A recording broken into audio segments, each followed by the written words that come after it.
नमस्कार दोस्तों, मेरा नाम है रवि चौहान ए.के. चौहान सर। स्वागत करता हूँ आप सभी का यूनिटी क्लासेस के इस प्यारे से यूट्यूब चैनल पर। जैसा कि आप सभी को याद होगा कि हमने एक नया चैप्टर स्टार्ट किया था। चैप्टर का नाम है कोशिका जीवन की इकाई, हिंदी में बोले तो cell the unit of life. ये है इस चैप्टर का लेक्चर नंबर 2। इसके पहले वाले लेक्चर में हमने 3 टॉपिक कवर किए थे: कोशिका का परिचय, कोशिका सिद्धांत और आधुनिक कोशिका सिद्धांत। आई होप कि आपने वो लेक्चर ज़रूर देखा होगा। आज के इस लेक्चर में हम 2 टॉपिक कवर करेंगे। सबसे पहला जंतु कोशिका और दूसरा है पादप कोशिका। इन दोनों टॉपिक को समझने से पहले हम देखेंगे कोशिका की संरचना किस प्रकार से होती है। तो चलिए शुरू करते हैं। तो बेटा, कोशिका की संरचना इस प्रकार से होती है। ये संरचना मैंने गोल बनाई है, लेकिन ये ज़रूरी नहीं है कि हर कोशिका गोल ही होती है। हर जीव के अंदर कोशिका की संरचना अलग-अलग प्रकार की होती है। जैसा उनका कार्य होता है उसी प्रकार की उनकी कोशिका की संरचना होती है। तो सबसे पहले हम एक साधारण कोशिका की संरचना देखने वाले हैं कि एक साधारण कोशिका किस प्रकार की होती है। यह है एक साधारण कोशिका। इसके बीच में होता है केंद्रक। कोशिका के अंदर पाए जाने वाले द्रव को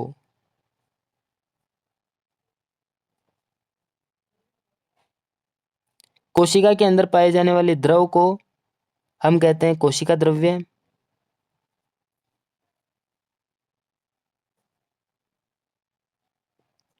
जिसे हिंदी में कहते हैं साइटोप्लाज्म। कोशिका के अंदर पाए जाने वाले द्रव्य को कहते हैं कोशिका द्रव्य, और यह है केंद्रक। इसे हिंदी में कहते हैं न्यूक्लियस। केंद्रक के अंदर पाए जाने वाले द्रव्य को, यानी कि ये वाला द्रव्य, इसे हम कहेंगे केंद्रक द्रव्य।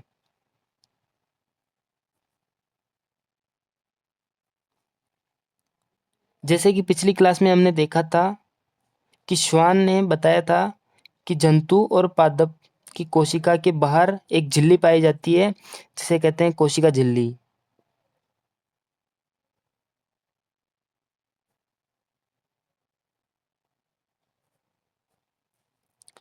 जिसे कहते हैं सेल मेम्ब्रेन।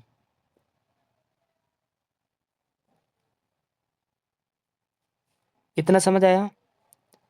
हमने देखा ये एक प्रकार की कोशिका, साधारणतः कोशिका गोल होती है। अलग अलग जीवों में कोशिका की संरचना अलग अलग पाई जाती है।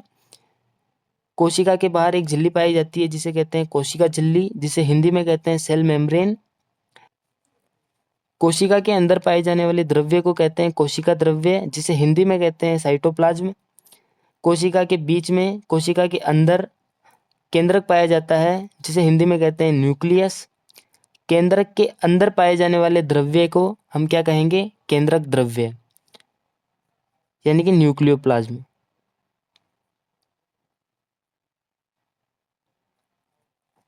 तो एनसीईआरटी में एक नाम दिया हुआ है जीव द्रव्य। अब आप पूछोगे कि सर ये जीव द्रव्य क्या होता है? आपने तो हमें बताया था कि कोशिका के अंदर पाए जाने वाले द्रव्य को कोशिका द्रव्य कहते हैं, जिसे हिंदी में साइटोप्लाज्म कहते हैं। और जो केंद्रक होता है, केंद्रक के अंदर जो द्रव पाया जाता है उसे कहते हैं केंद्रक द्रव्य, जिसे हिंदी में कहते हैं न्यूक्लियोप्लाज्म।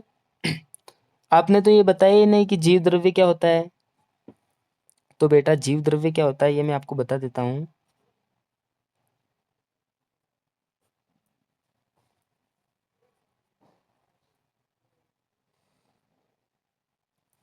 जीव द्रव्य होता है एक कोशिका में पाए जाने वाला संपूर्ण द्रव्य। इस कोशिका के अंदर टोटल द्रव्य कौन कौन सा है? एक तो है कोशिका द्रव्य और एक है केंद्रक द्रव्य। कोशिका द्रव्य और केंद्रक द्रव्य को मिला करके हम कहते हैं जीव द्रव्य। तो मैं इस प्रकार से लिख दूं कि कोशिका द्रव्य प्लस केंद्रक द्रव्य। ये बात ही तो मैंने आपको भी बताई कि कोशिका द्रव्य और केंद्रक द्रव्य को मिला करके कहते हैं जीव द्रव्य। तो क्या मैं इस प्रकार से भी लिख सकता हूं कि कोशिका द्रव्य बराबर होता है जीव द्रव्य माइनस केंद्रक द्रव्य।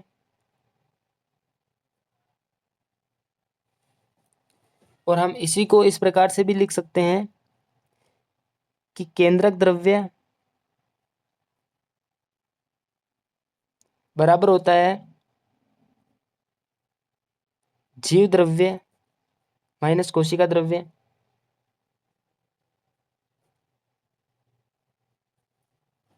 ये समझ आया? तो बेटा अभी तक मैंने आपको बताया कि एक साधारणतः कोशिका कैसे दिखती है। कोशिका के बाहर एक झिल्ली पाई जाती है जिसे कहते हैं कोशिका झिल्ली। कोशिका के अंदर पाए जाने वाले द्रव्य को कहते हैं कोशिका द्रव्य। कोशिका के अंदर केंद्रक पाया जाता है यानी कि न्यूक्लियस पाया जाता है, जिसके अंदर पाए जाने वाला द्रव्य केंद्रक द्रव्य कहलाता है यानी कि न्यूक्लियोप्लाज्म कहलाता है। मैंने आपको बताया कि जीव द्रव्य क्या होता है। जीव द्रव्य होता है कोशिका द्रव्य प्लस केंद्रक द्रव्य। कोशिका द्रव्य और केंद्रक द्रव्य को मिला करके क्या कहते हैं? जीव द्रव्य। तो क्या हम ये कह सकते हैं कि सर ये कोशिका द्रव्य क्या होगा? कोशिका द्रव्य होगा जीव द्रव्य यानी कि टोटल द्रव्य माइनस केंद्रक द्रव्य। क्या हम जीव द्रव्य को केंद्रक द्रव्य से माइनस करेंगे तो कोशिका द्रव्य आएगा, और अगर हम जीव द्रव्य को कोशिका द्रव्य से माइनस करेंगे तो केंद्रक द्रव्य आएगा। इतना सबको क्लियर है? आगे चलें? पक्का 100%? तो चलिए आगे चलते हैं। अब देखते हैं कि एक जीव किस प्रकार से बना होता है। जो कोशिका होती है वो सबसे छोटी इकाई होती है। पिछले लेक्चर में हमने देखा था कि कोशिका हमारे जीवन की संरचनात्मक तथा क्रियात्मक इकाई होती है। समान कोशिकाएं मिल करके बनाएंगी उत्तक, जिसे हिंदी में कहते हैं टिश्यू। सभी उत्तक मिल करके बनाते हैं अंग यानी कि ऑर्गन। अंग मिलके बनाते हैं अंग तंत्र, और अंग तंत्र मिल करके बनाते हैं एक पूरा जीव। इतना समझ में आया? अब चलते हैं आगे। तो पिछले लेक्चर में हमने देखा था कि एक कोशिकीय जीव क्या होते हैं और बहुकोशिकीय जीव क्या होते हैं। अगर आपको पता है कि एक कोशिकीय जीव के उदाहरण क्या है और बहुकोशिकीय जीव के उदाहरण क्या है, तो जल्दी से कमेंट बॉक्स में जा करके अभी कमेंट करो कि एक कोशिकीय जीव का उदाहरण कौन सा है और बहुकोशिकीय जीव का उदाहरण कौन सा है। ठीक है, अभी तो मैं आपको बता देता हूँ कि एक कोशिकीय जीव का उदाहरण क्या होता है। एक कोशिकीय जीव का उदाहरण मैंने आपको बताया था। एक तो होता है अमीबा, एक होता है जीवाणु, जिसे हिंदी में क्या कहते हैं? बैक्टीरिया। बहुकोशिकीय का उदाहरण मैंने आपको क्या बताया था? याद करो। बहुकोशिकीय का उदाहरण मैंने आपको बताया था रवि यानी कि मैं, यानी कि आप, सीधे कहें तो मनुष्य। और एक और उदाहरण मैंने आपको बताया था पादप, जिसे हिंदी में क्या कहते हैं? प्लांट्स। इतना आपको समझ आया? ये बात हमने की थी पहले वाले लेक्चर में। अब देखते हैं कि स्वपोषी जीव कौन से होते हैं।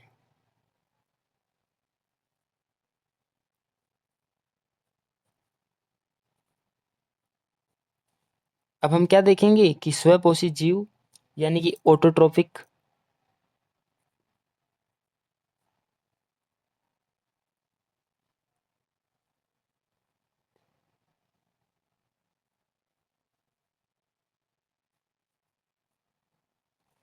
अब हम देखेंगे स्वपोषी जीव ऑटोट्रोफिक ऑर्गेनिज्म क्या होते हैं। स्वपोषी जीव भी दो प्रकार के होते हैं। कितने प्रकार के हैं? दो प्रकार के।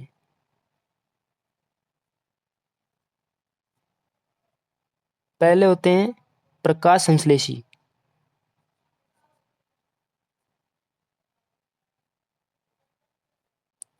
और दूसरे प्रकार के होते हैं रसायन संश्लेषी।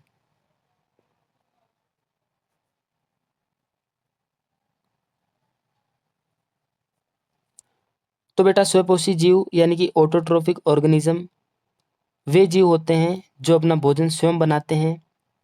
ये दो प्रकार के होते हैं, प्रकाश संश्लेषी और रसायन संश्लेषी। प्रकाश संश्लेषी जीव कौन से होते हैं? जो अपना भोजन प्रकाश द्वारा बनाते हैं। और रसायन संश्लेषी जीव कौन से होते हैं? जो अपना भोजन रसायन द्वारा बनाते हैं।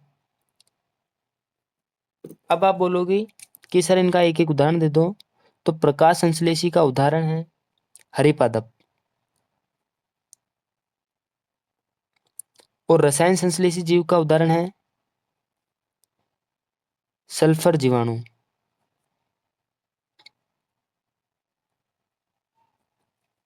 अब हम देखेंगे परपोषी जीव।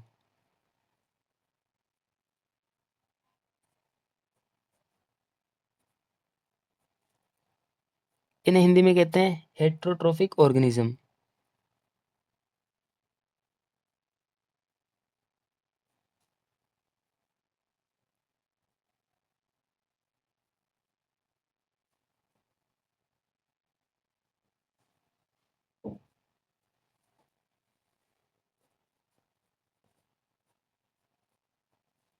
परपोषी जीव वे जीव होते हैं जो भोजन के लिए किसी अन्य जीव पर निर्भर रहते हैं।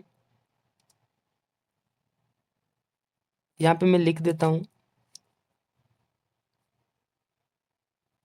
जो अपना भोजन स्वयं बनाते हैं। संयम नहीं रवि, स्वयं। जो अपना भोजन स्वयं बनाते हैं।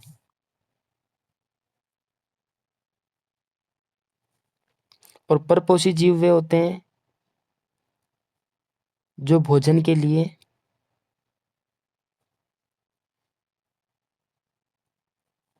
दूसरों पर निर्भर करते हैं या दूसरों पर निर्भर रहते हैं।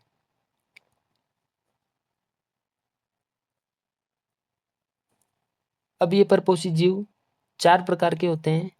कौन कौन से? सबसे पहला होता है परजीवी, जिसे हिंदी में कहते हैं पैरासाइटिक।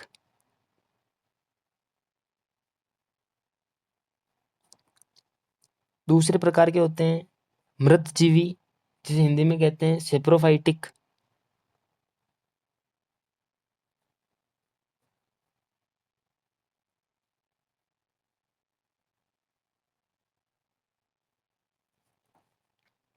तीसरे प्रकार के होते हैं सर्वाहारी,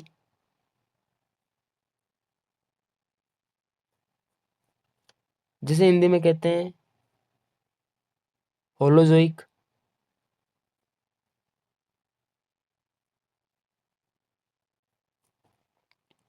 चौथे प्रकार के होते हैं सहजीवी,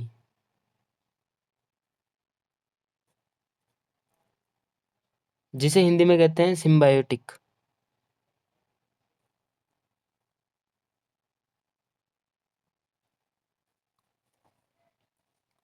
हमने देखा एक कोशिकीय जीव, फिर हमने देखा बहुकोशिकीय जीव, उसके बाद में मैंने आपको बताया स्वपोषी जीव कौन से होते हैं और परपोषी जीव कौन कौन से होते हैं।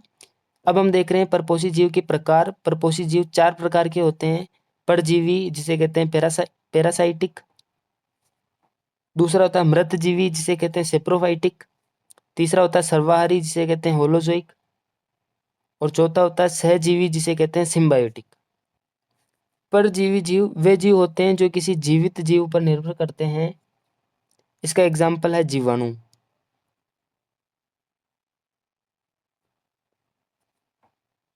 मृतजीवी वे परपोषी होते हैं जो किसी मरे हुए जीव पर निर्भर करते हैं, यानी कि मृत जीव पर निर्भर करते हैं।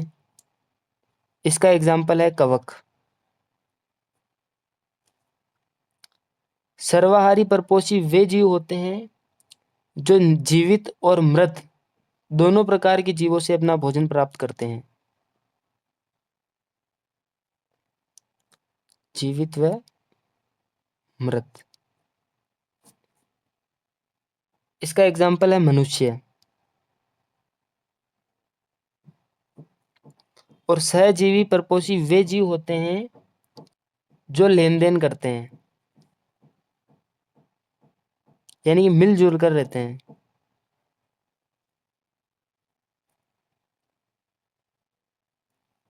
इसका एग्जाम्पल है लाइकेन।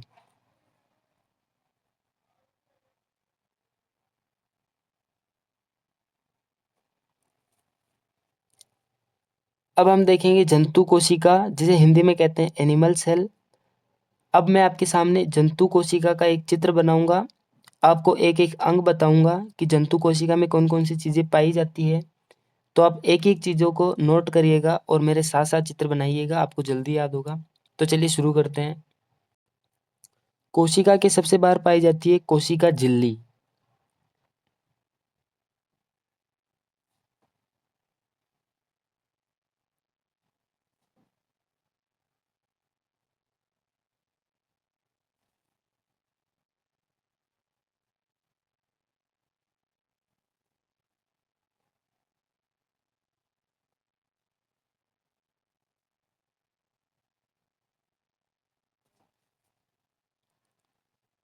कोशिका के सबसे बाहर पाई जाती है कोशिका झिल्ली।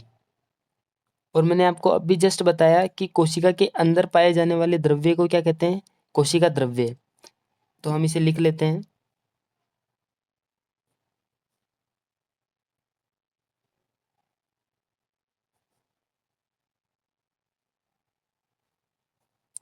कोशिका के बाहर एक झिल्ली पाई जाती है जिसे कहते हैं कोशिका झिल्ली, जिसे हिंदी में कहते हैं सेल मेम्ब्रेन। कोशिका के अंदर जो द्रव पाया जाता है उसे कहते हैं कोशिका द्रव्य।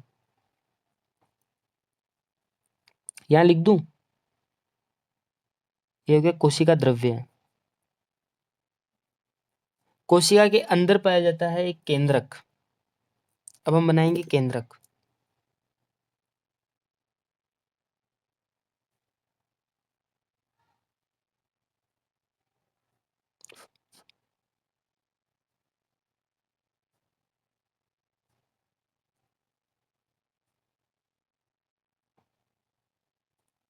ये है एक केंद्रक।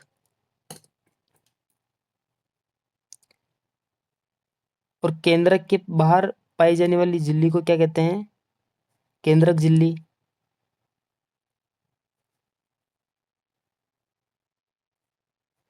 जिसे हिंदी में कहते हैं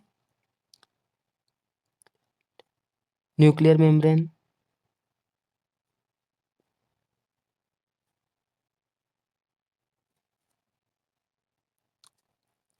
अब जो ये केंद्रक होता है वो पूरा नहीं होता, बीच में से इसमें कुछ छिद्र पाए जाते हैं जिसे कहते हैं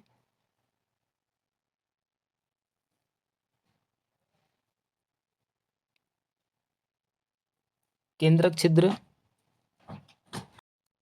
इसे हिंदी में कहते हैं न्यूक्लियर पोर।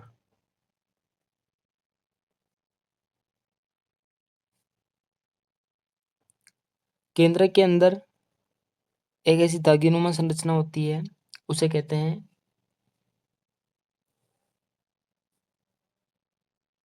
क्रोमेटिन, यानी कि आनुवंशिक पदार्थ।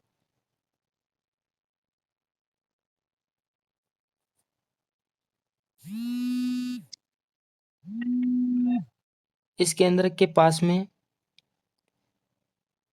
एक बहुत ही खतरनाक सी संरचना पाई जाती है,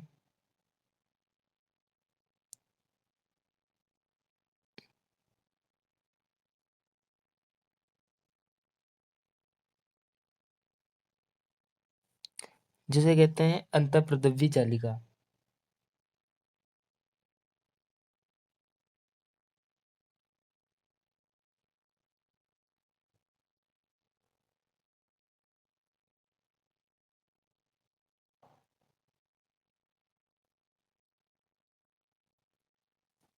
इसे कहते हैं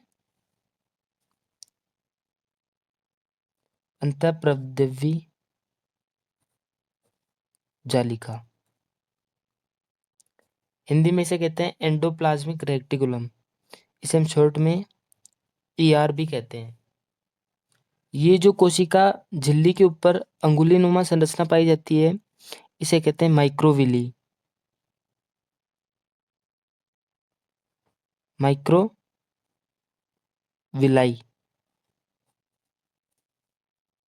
इसका क्या काम है और ये ऐसी क्यों होती है ये हम बाद में देखेंगे।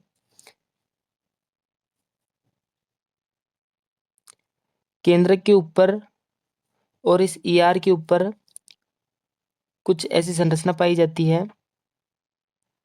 जिसे कहते हैं राइबोसोम। इसको क्या कहेंगे? राइबोसोम।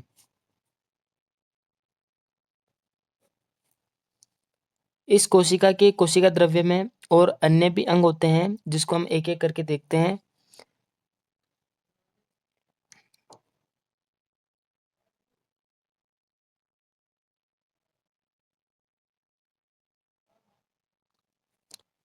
ये होता है गोल्जी काई।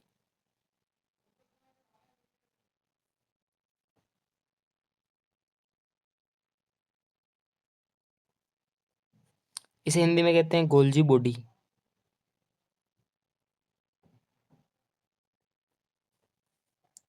गोल्जी काई के अलावा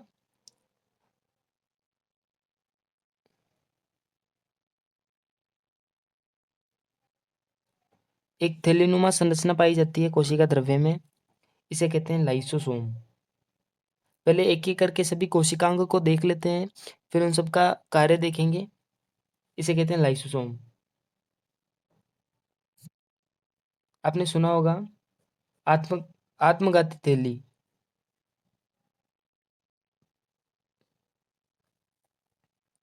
इसके बाद में कोशिका की सबसे मेन संरचना पाई जाती है, उसे कहते हैं माइटोकॉन्ड्रिया। माइटोकॉन्ड्रिया कुछ इस प्रकार से दिखती है। इसे कहते हैं कोशिका का शक्ति ग्रह। क्या नाम है इसका? माइटोकॉन्ड्रिया।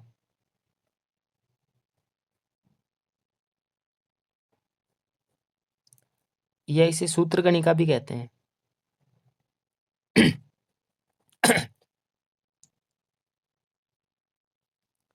इसी कोशिका द्रव्य में बहुत सारी छोटी छोटी संरचनाएं पाई जाती है, इसे कहते हैं सूक्ष्मकाय।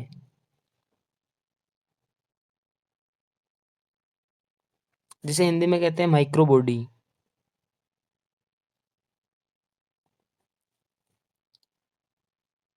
ये हो गए एक सामान्य कोशिका के अंदर जितने भी कोशिकांग पाए जाते हैं, वो सब कोशिकांग हो गए।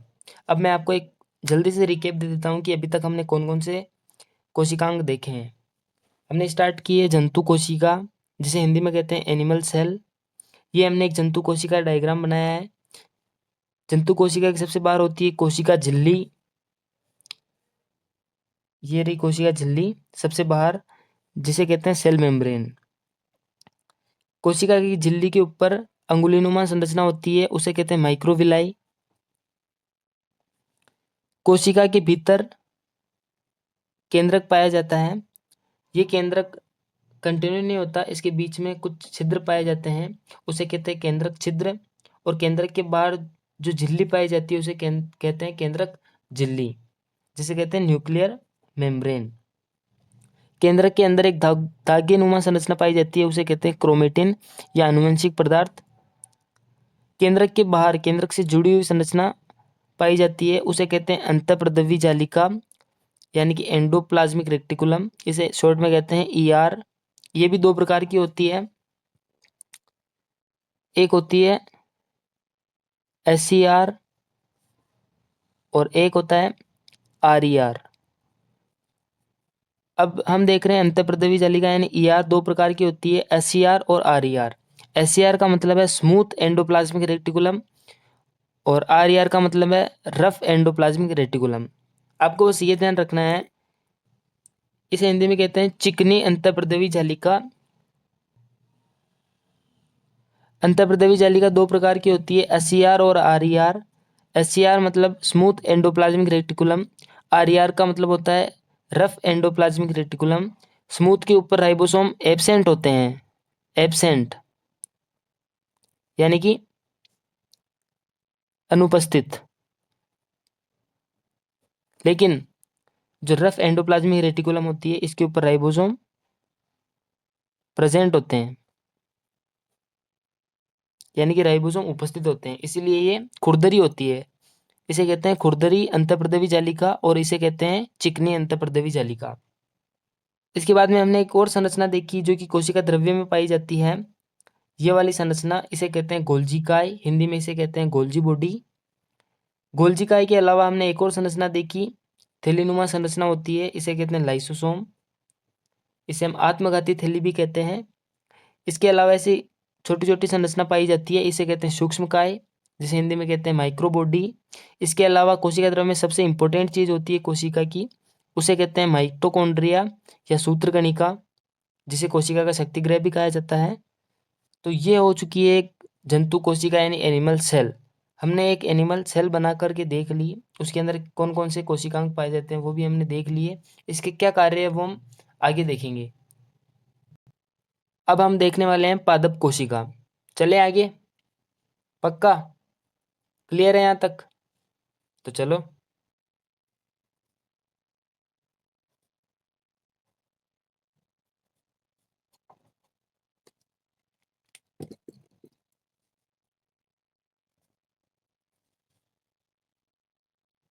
अब हम देखेंगे पादप कोशिका की संरचना किस प्रकार से होती है।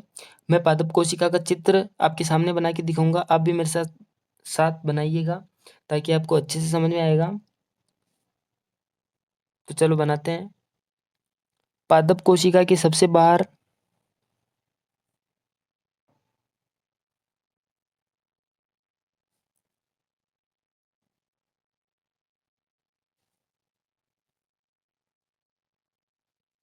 पादप कोशिका के सबसे बाहर एक भित्ति पाई जाती है, जिसे कहते हैं कोशिका भित्ति। इसे कहेंगे कोशिका भित्ति, जिसे हिंदी में कहते हैं सेल वॉल। पादप कोशिका के सबसे बाहर कोशिका भित्ति पाई जाती है। कोशिका के कोशिका भित्ति के अंदर कोशिका झिल्ली पाई जाती है। यह है कोशिका झिल्ली।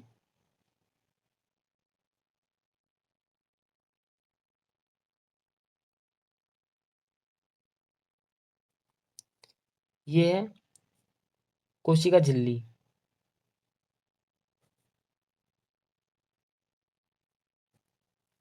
जिसे हिंदी में कहते हैं सेल मेम्ब्रेन।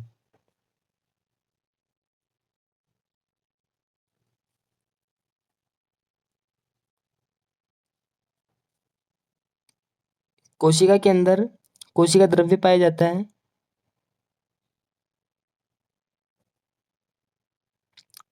जिसे हिंदी में कहते हैं साइटोप्लाज्म। अब इस कोशिका द्रव्य के अंदर पादप कोशिका के बहुत सारे कोशिकांग पाए जाते हैं, जिनको हम एक एक करके देखते हैं।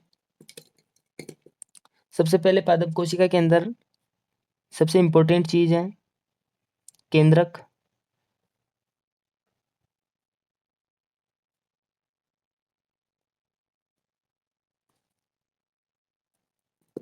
ये है केंद्रक। केंद्रक के बाहर पाई जाने वाली झिल्ली को कहते हैं केंद्रक झिल्ली, जिसे हिंदी में कहते हैं न्यूक्लियर मेम्ब्रेन।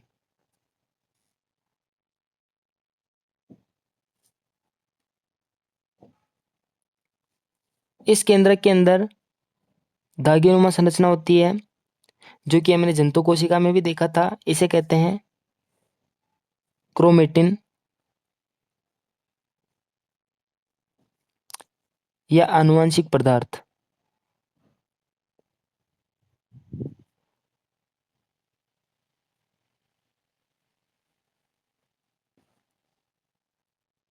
केंद्रक की केंद्रक झिल्ली पर ऐसी संरचना पाई जाती है जिसे कहते हैं राइबोसोम।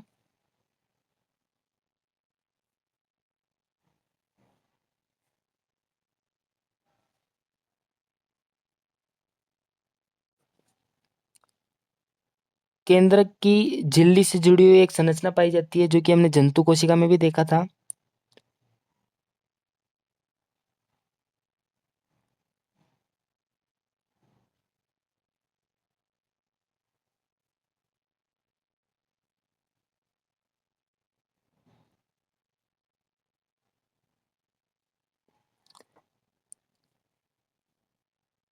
इसे कहते हैं अंतःप्रद्रवी जालिका।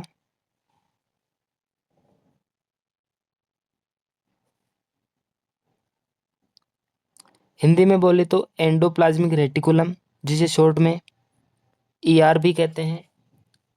अब आपको ये पता चल गया है कि अंतःप्रद्रवी जालिका दो प्रकार की होती है, चिकनी अंतःप्रद्रवी जालिका और खुरदरी अंतःप्रदेवी जालिका चिकनी होगी, उस पर राइबोसोम नहीं होंगे, और खुरदरी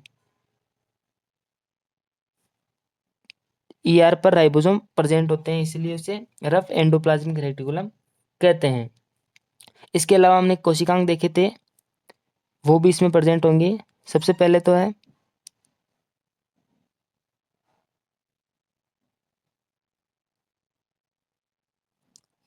इसे कहते हैं माइटोकॉन्ड्रिया।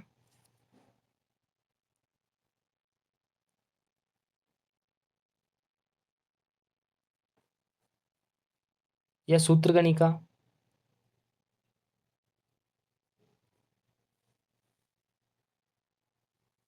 इसके अलावा पादप कोशिका की सबसे इंपॉर्टेंट चीज इसमें प्रेजेंट होती है रिक्तिका।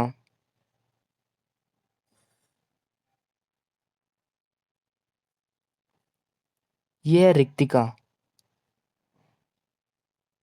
रितिका नहीं, रितिका नहीं बेटा, रिक्तिका, जिसे हिंदी में कहते हैं वैक्यूल।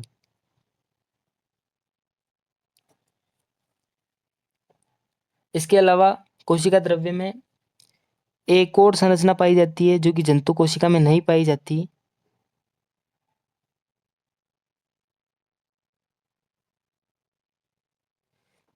ये है हरित लवक। क्या है बेटा ये? हरित लवक, जिसे हिंदी में कहते हैं क्लोरोप्लास्ट।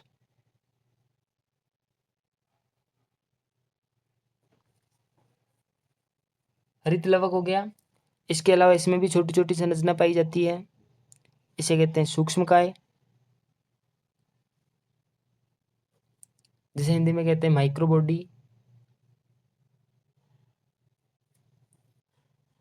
इसके अलावा इसमें इस प्रकार की संरचना पाई जाती है जो कि पादप कोशिका और जंतु कोशिका दोनों को सपोर्ट प्रदान करती है, जिसे कहते हैं कोशिकीय पंजर।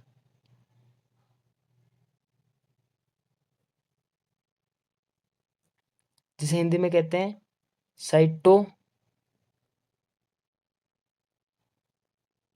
साइटोस्केलेटन।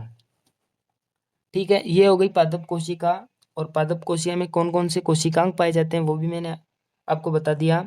एक बार हम वापस देख लेते हैं। पादप कोशिका के सबसे बाहर एक वॉल यानी कि एक भित्ति पाई जाती है, जिसे कहते हैं कोशिका भित्ति। इसे हिंदी में कहते हैं सेल वॉल। कोशिका भित्ति के अंदर एक झिल्ली पाई जाती है, उसे कहते हैं कोशिका झिल्ली यानी कि सेल मेम्ब्रेन। कोशिका के अंदर जो द्रव पाया जाता है वो होता है कोशिका द्रव्य। कोशिका द्रव्य के अंदर कई सारे कोशिकांग पाए जाते हैं, उनमें से एक होता है केंद्रक। पादप कोशिका में केंद्रक साइड में होता है, क्योंकि इसके अंदर बहुत बड़ी रिक्तिका पाई जाती है जो कि 90% जगह घेर लेती है, इसे कहते हैं वैक्यूल। केंद्रक के बाहर पाई जाती है केंद्रक झिल्ली। केंद्रक के अंदर एक आनुवांशिक पदार्थ पाया जाता है जिसे कहते हैं क्रोमेटिन। केंद्रक से जुड़ी हुई एक संरचना उपस्थित होती है जिसे कहते हैं ईआर। जिस पर राइबोसोम प्रेजेंट होते हैं उसे कहते हैं खुरदरी अंतःप्रदेवी जालिका। और जिसमें राइबोसोम नहीं उपस्थित होते हैं उसे कहते हैं चिकनी अंतःप्रदेवी जालिका। कोशिका द्रव्य के अंदर एक और संरचना पाई जाती है जिसे कहते हैं माइटोकॉन्ड्रिया या सूत्रकणिका। इसके अलावा एक और संरचना होती है जिसे कहते हैं हरित लवक, हिंदी में बोले तो क्लोरोप्लास्ट। कोशिका द्रव्य में एक संरचना और होती है जिसे कहते हैं कोशिकीय पंजर, जो कि कोशिका को ढांचा प्रदान करती है। इसके अलावा इसमें सूक्ष्मकाय, छोटी छोटी बहुत सारी संरचनाएं होती है जिसे कहते हैं सूक्ष्मकाय, हिंदी में बोले तो माइक्रो बॉडी। ये हो चुकी एक पादप कोशिका। अब हम देखेंगे पादप कोशिका और जंतु कोशिका में क्या क्या अंतर होते हैं। चले आगे। ये सब आपको क्लियर है? पक्का? 100%? चले आगे। चलो फिर। अब हम देखेंगे पादप कोशिका और जंतु कोशिका में अंतर। सबसे पहला अंतर है, पादप कोशिका के अंदर कोशिका भित्ति उपस्थित होती है।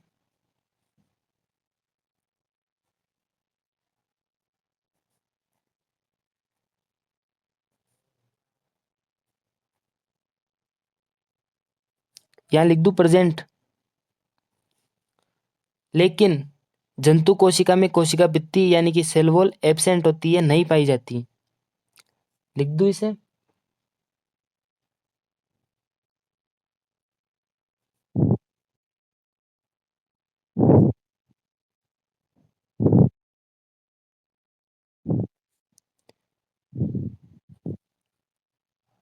सबसे पहला अंतर है, पादप कोशिका में कोशिका भित्ति उपस्थित होती है यानी कि पाई जाती है, लेकिन जंतु कोशिका के अंदर कोशिका भित्ति नहीं पाई जाती यानी कि अनुपस्थित होती है।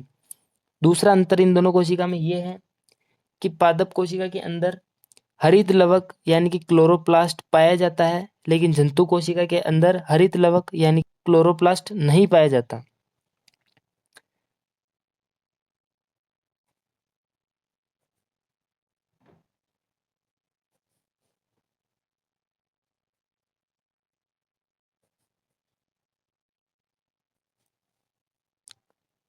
पादप कोशिका में हरित लवक उपस्थित होता है, लेकिन जंतु कोशिका के अंदर लवक नहीं पाया जाता।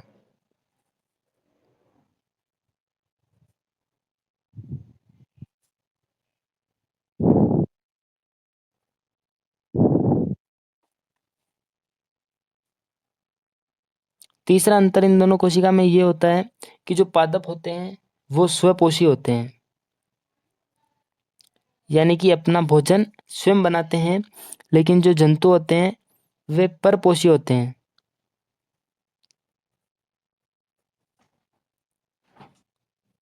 चौथा अंतर है कि पादप कोशिका के अंदर तारककाय एब्सेंट होता है, लेकिन जंतु कोशिका के अंदर तारककाय यानी कि सेंट्रियोल उपस्थित होता है।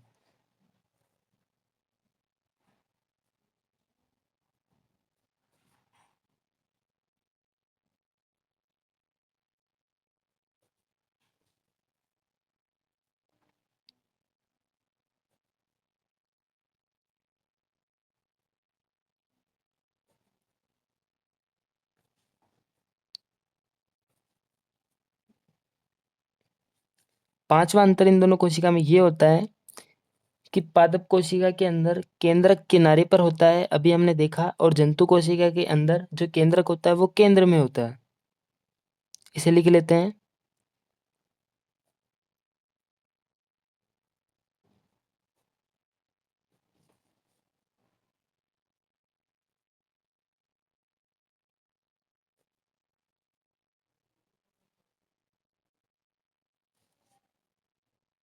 ये हो चुके हैं पादप कोशिका और जंतु कोशिका में कुछ अंतर। अब मैं आपको एक पॉइंट बताऊंगा, वो पॉइंट आपको याद रखना है कि कोशिका द्रव्य कोशिका का महत्वपूर्ण स्थल होता है। लिख लेते हैं।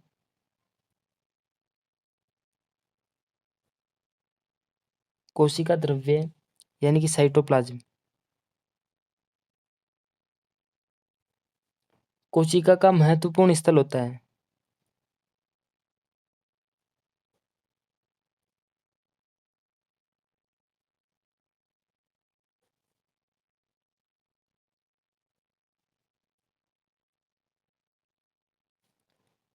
जहां पर अनेक रासायनिक अभिक्रियाएं संपन्न होती है।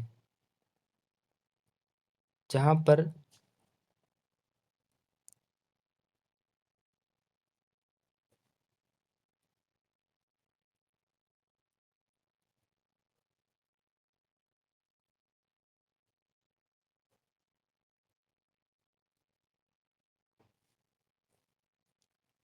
कोशिका द्रव्य कोशिका का महत्वपूर्ण स्थल है जहां पर सभी रासायनिक क्रिया संपन्न होती है। इसका एग्जाम्पल है ग्लाइकोलिसिस।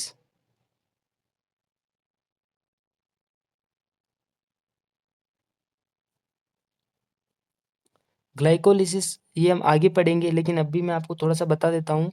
ग्लाइकोलिसिस का मतलब होता है ग्लूकोज का टूटना।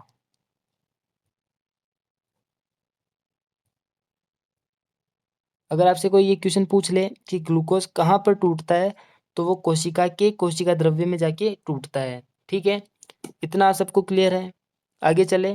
पक्का? डन? तो चलो फिर। अब हम देखेंगे प्रोकैरियोटिक कोशिका और यूकैरियोटिक कोशिका में अंतर। सबसे पहले हम देखते हैं प्रोकैरियोटिक कोशिका के उदाहरण। प्रोकैरियोटिक कोशिकाएं कौन कौन सी होती है और किन किन में प्रोकैरियोटिक कोशिका पाई जाती है। सबसे पहला एग्जाम्पल है इसका जीवाणु।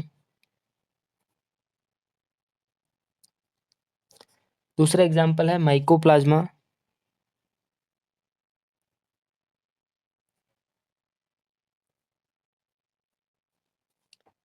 तीसरा इसका एग्जाम्पल है नील हरित शैवाल।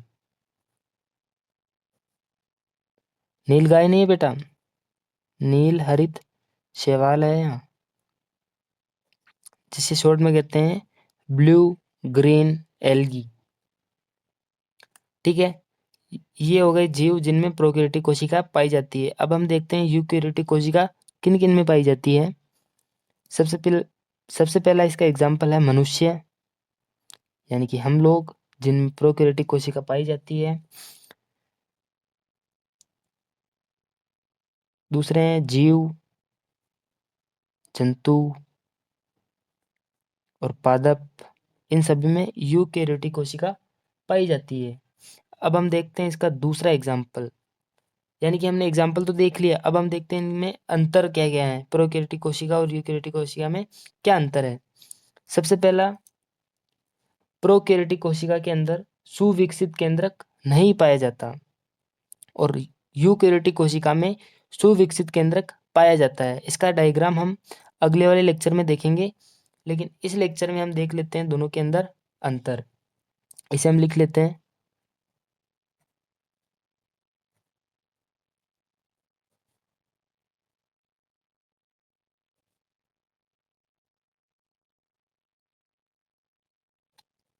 यानी कि एब्सेंट, और इसमें सुविकसित केंद्रक उपस्थित होता है, यानी कि पाया जाता है।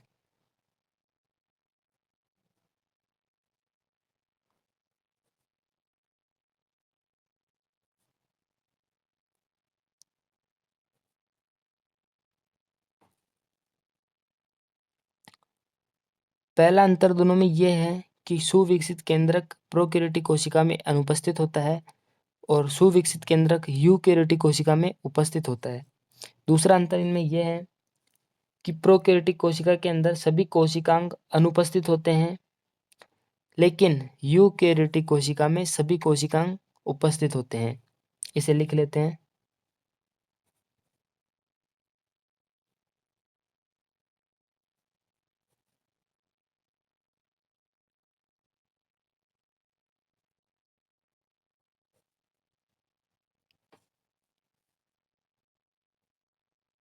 इसमें सभी कोशिकांग उपस्थित होते हैं।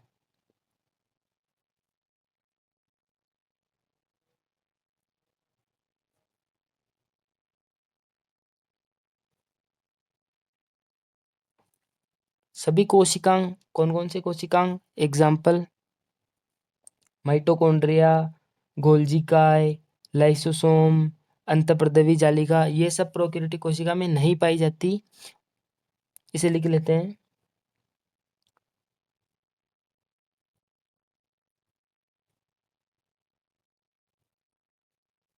माइटोकॉन्ड्रिया, गोल्जी बॉडी, लाइसोसोम और ईआर, ये सभी एब्सेंट होते हैं। ठीक है, और ये सभी कोशिकांग यूकैरियोटिक कोशिका के अंदर उपस्थित होते हैं।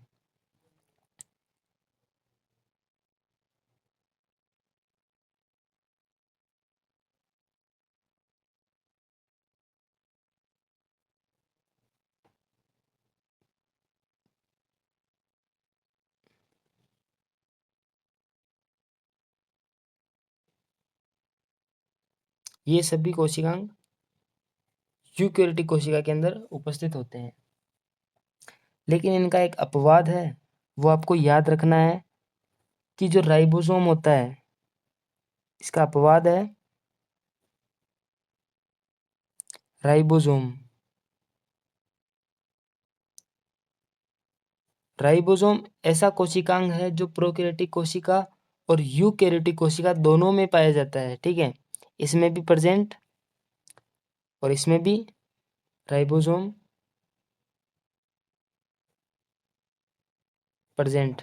ठीक है, ये हमने 3 अंतर देखे हैं प्रोकैरियोटिक कोशिका और यूकैरियोटिक कोशिका के अंदर। हम इन दोनों का चित्र अगले वाले लेक्चर में देखेंगे।